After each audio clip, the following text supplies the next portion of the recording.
ఊళ్ళో వరుణ్ గాడి ఇల్లు ఎక్కడో, నా ప్లాన్ వర్కౌట్ అవడానికి ఎవరిని పట్టుకోవాలో, ఎదురు కాళ్ళతో పుట్టినాడు ఎక్కడుంటాడో ఏమీ అర్థం కావట్లేదు రాజా. Hello master. ఎవరు? హలో పూల చొక్క నిన్నే.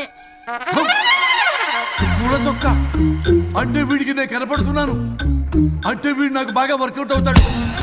నాన్నా, నేను నీకు కనపడుతున్నానా? ఏంటి పొద్దునే క్వార్టర్ ఇచ్చావు ఐటమ్ రాజా? ఏంటి రాజా ఐటమ్ రాజా అంటున్నావో? కారులో కూర్చొని దర్జాగా వెళ్తే రాజా అంటారు, కారు పైన కూర్చొని ఇలా వెళ్తే ఐటమ్ రాజా అని అంటారు. ఇంతకీ నువ్వెవరు రాజా? ఎక్స్ప్రెస్ రాజా. ఆలోచన తక్కువ, ఆవేశం ఎక్కువ. ఆహా, బుర్ర తక్కువ వెదవా, నా పనికి వీడే కరెక్ట్. అవును, ఈ చొక్కా ఈ ఊర్లో దొరకదుగా, ఏ ఊర్లో కొన్నావు? అన్ని ఊర్లు తిరిగి కొనేచ్చావా? కంగ్రాచులేషన్. ఏండే ఆయన ఏమన్నా పిచ్చోడా? తనలో తనే మాట్లాడుకుంటున్నాడు. మీరు ఈ ఊరికి కొత్త, ఆడు ఎదురుగలతో పుట్టినాడండి, ఏదేదో పిచ్చి పిచ్చిగా మాట్లాడుతూ ఉంటాడు. ఎవరు నువ్వు? మా ఊరికి ఎందుకు వచ్చావు? మీ ఊరి పెద్ద రామచంద్రరావు గారు 1000 ఎకరాల కొబ్బరి తోట, 300 ఎకరాల మామిడి తోట, చేపల చెరువులు, రొయ్యల చెరువులు, పీతల చెరువులు. ఈ ఊరు సర్పంచ్, చుట్టుపక్కల 10 ఊరికి పెద్ద మనిషి. ఆయనకి అన్ని ఎక్కువే, కోపం కూడా. చాలు. మరి వాళ్ళ అబ్బాయి వరుణ్ బాబు కంప్యూటర్ ఇంజనీరింగ్ చదువుకున్నాడు. ప్రేమించిన అమ్మాయిని పెళ్లి చేసుకుంటే ఇంట్లో వాళ్ళు వద్దన్నారని ఇక ఈ జన్మలో ఊర్లో అడుగు పెట్టిన నిలిపాడు పాపం. కరెక్టే, అందుకే నన్ను పంపాడు. ఏం మ్యాటర్? మ్యాటరే ప్రాబ్లం. అంటే రాజా, మీ పక్కూరు ముద్దాపురంలో ఏదో ఫేమస్ రిలేషన్ దొరుకుతుందంట కదా? ఊర పిచ్చికిలే, అది కాని కొంచెం పుచ్చుకుంటే అది మ్యాటర్ వీక్ ఉన్న వాళ్ళకి కావాలి. అదే కావాలి. ఏంటి నీ మ్యాటర్ వీకా? నాకు కాదు, మరి వరుణ్ కి వీక్. వరుణ్ బాబుకి మ్యాటర్ వీకా? అవును, తను వస్తే వీక్ అనే మాట లీక్ అవుతుందని చెప్పి నన్ను పంపించాడు. నేను వరుణ్ వాళ్ళ ఇంట్లో ఉంటాను, కొనుక్కొచ్చిస్తావా? ఇంకో విషయం రాజా, ఏంటి? ఈ విషయం ఎవరికి చెప్పకూడదు రాజా, చాలా సీక్రెట్ రాజా. అస్సలు చెప్పను. నీ నోట్లో మాట అస్సలు తాగదు. నువ్వు చెప్పవలే రాజా, వెళ్ళిదా. దండోరు వేసి వారం రోజులైంది, అసలు మ్యాటరే దొరకట్లేదు. ఏం చేద్దామప్పా? రే రాజా. ఎక్స్ప్రెస్ రాజా. సర్లే పోయి ఎక్కడికి? ముద్దాపురం రా, ఊర పిచ్చికిలే తేవడానికి.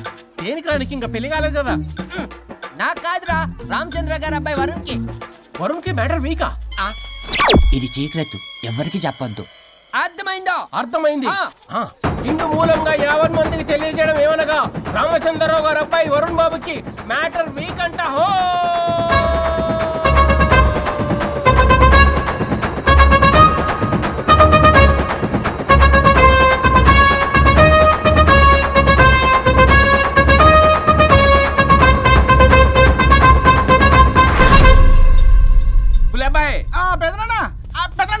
వచ్చేసా. నువ్వు అర్జెంట్ గా హైదరాబాద్ వెళ్ళి వాడిని కోడల్ని తీసుకురా. అలాగే పెద్దనా. అలాగే కోడలు వాళ్ళ అమ్మ నాన్న కూడా కబురు చేయి. అలాగే పెద్దనా.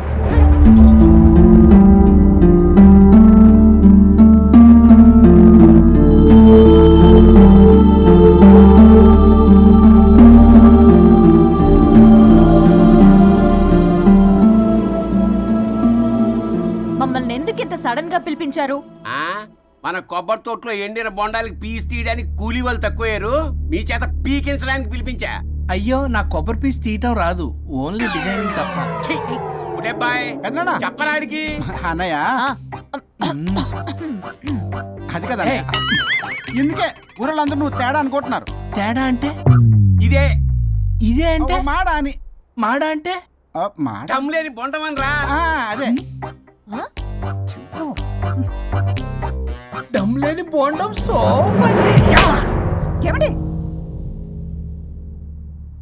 మావయ్య పర్సలు కూడా మర్చేసావా? అదే మామయ్య గారు కబురెట్టారని చెప్పి తీసుకొచ్చాను. ఏడ్చావులే దరిద్రుడా. మొగాడివి కాదురా ఎదవా అంటుంటే ముసి ముసి నవ్వులు అవుతావేంటి? ఎవడలా వాగింది? నాన్సెన్స్. కావాలంటే చెక్ చేసుకోండి నాన్న. మామయ్య గారు ఏంటమ్మా పెద్ద ఆయనకి మధ్యలో దూరిపోతావు? ఒరే, నువ్వు మాట్లాడుతుంటే అది మాట్లాడుతుంటే నువ్వు ఏమిటై తిక్క మేడం? నేను అడిగిన దానికి సమాధానం చెప్పు. నువ్వు కాదు. నాకు పీచు తీయటం రాదు. నేను అడుగుతున్నది పీచు గురించి కాదు, బొండం. అయ్యో, ఐఎమ్ పర్ఫెక్ట్లీ ఆల్ రైట్. మరి పెళ్లి సంవత్సరమైన పిల్లలు ఎందుకు పుట్టలేదురా? ఇంకా ఆలోచన రాలేదు. మా ఇష్టం లేకుండా తొందరపడి పెళ్లి చేసుకున్నారు. పిల్లల విషయంలో ఎందుకు తొందరపడరు? అంటే అప్పుడే ఎందుకని? అంటే ముసలాళ్ళు ఏకంటారా?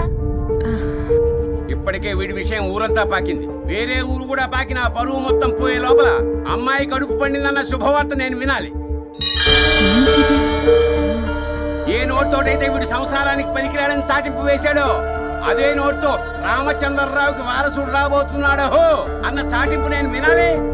అప్పటిదాకా మీ ఇద్దరు ఇక్కడే ఉండాలి. See I have lot of work in my boutique. నేను మాత్రం ఖాళీగా ఏం ఉన్నా. కూశాడు? నాకు కూడా ఆఫీస్లో చాలా పని. సీమంత్ దానికి బొట్టు కాటికి రెడీ చేసుకోమంట. కాదు, నాకు బొటిక్ లో చాలా పని ఉందండి. ఏ టిక్కు? బొటిక్ నీ బంగారం. ప్రతి దానికి మీ నాన్నగారు నన్ను కొట్టేస్తా. అవును, వరుణ్ ఆఫీస్ లో ఇంపార్టెంట్ వర్క్ ఉంది, అవ్వకపోతే జాబ్ పోతుంది. జాబ్ పోతే కంపెనీ పెట్టిస్తా. దాని ముందు నీకు కుట్టు మిషన్ కూడా కొనిస్తాను. బట్టలు కుట్టుకో. తరతరాలు తిన్నా తరగనంత ఆస్తుంది. మేము పోయే ఆస్తి అంతా మీరే తీసుకుని ఏమైనా కావాలి. నా మాటకి విరుద్ధంగా ప్రేమించావు, పెళ్లి చేసుకున్నావు, కానీ వంశం పరువు పోతే మాత్రం ఊరుకునేది లేదు. నా మాట కాదని ఇంట్లోంచి పారిపోవడం లాంటి ఎదో ఆలోచనలు చేసావనుకో, మీ అమ్మని చంపేసి జైలుకి నేను ఉసిక్ చేసేసుకుంటాను. కొండం మీద ఒట్టు. ఉలబాయ్, పెద్దనా మన పంతులు గారిని పిలిపించి గర్భధానానికి ముహూర్తం పెట్టించు. బాస్, లోపల జరిగిందంతా విన్నా. మీ అన్నయ్యకి రాడు, ఆస్తంతా మీ పెదనాన్న నీ పేరు మీద రాస్తాడని ఊరంతా అప్పులు చేశావు. నిన్ను చూసి నేను కూడా పక్క ఊళ్ళో అప్పులు చేశా. ఇప్పుడు వీళ్ళు ఇక్కడే ఉండి సంసారం చేసి పిల్లల కంటే ఆస్తి మీ పెదనాన్న ఆడి పేరు మీద రాస్తాడు. అప్పుడు నువ్వు నేను పిల్లల ముడ్లు కడుగుతూ కాలక్షేపం చెయ్యాలి. అంటే నాకు చిల్లిగా కూడా రాదంటావా? 100%, నాట్ అట్ ఆల్. మరేం చేస్తారు బొగ్గు? అర్జెంటుగా మాస్టర్ ప్లాన్ వేద్దాం. చెప్తాను రండి. బాస్, నాదో రిక్వెస్ట్. ఎంత కావాలరా? డబ్బులు కాదు, నా పేరు బోగారం గురుమూర్తి. సింపుల్ గా గురు అనండి. అలాగే బొగ్గు, అలాగే కనేద్దాం. పిల్లలు పుడితే గానీ వదలరంట. అప్పుడు 3 రోజులకే అమ్మా అయ్యా అన్నావు. ఇప్పుడు 9 నెలలు మొయ్యలాగా చేస్తావు. 9 నెలల తెగిందాక లాగేవగా, బాగైంది. నేనా? మరి నేనా? హలో,